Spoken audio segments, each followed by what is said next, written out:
doing the emotional work as a physical. The emotional work as a physical is different than emotional work as any of the other energy types because emotions for a physical person are so big and loud and physical. Everything they do is so much. They're receiving data in such a big way and they're translating it into this physical experience, but they also feel all of the human emotions as part of it.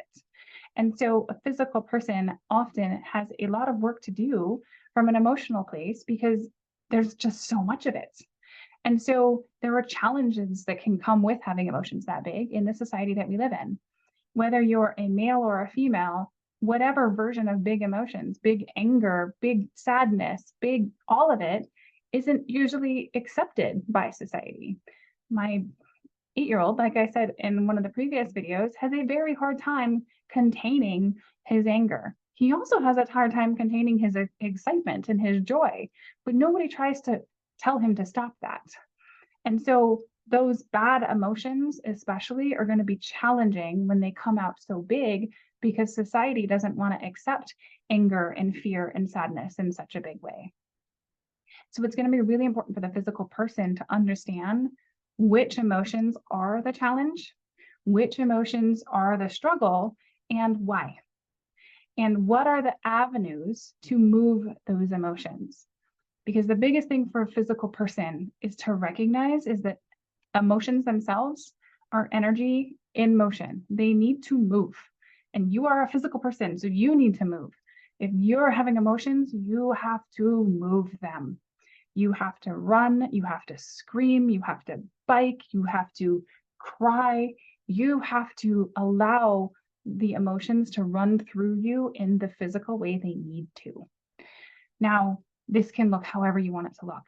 You get to ask your body and follow your body guidance system when it says, oh, I can feel the emotions coming up and they're going to be big. How do they need to move? And you can allow them to move through you. That's the work. Releasing the stuckness of those big emotions aren't safe. Those big emotions aren't allowed, and I'm just going to stuff them down, and we're not going to look at them unless they're the happy ones. That's not being true to the full expression of who you are.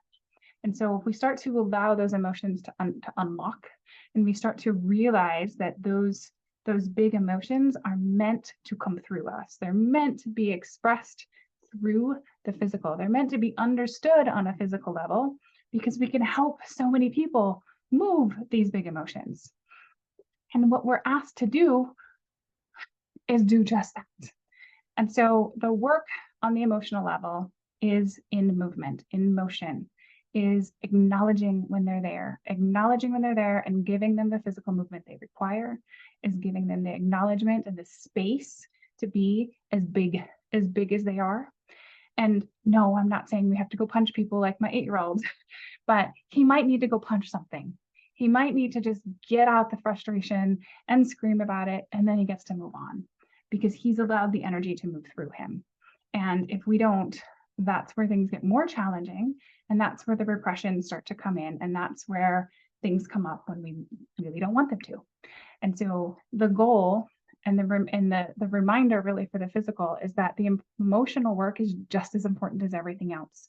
And honoring that emotional work as a physical person in the physicality that it is part of what you're here to do, part of what you're here to teach other people to do in this physical world, is how much all of this is interconnected. I will see you in the next video.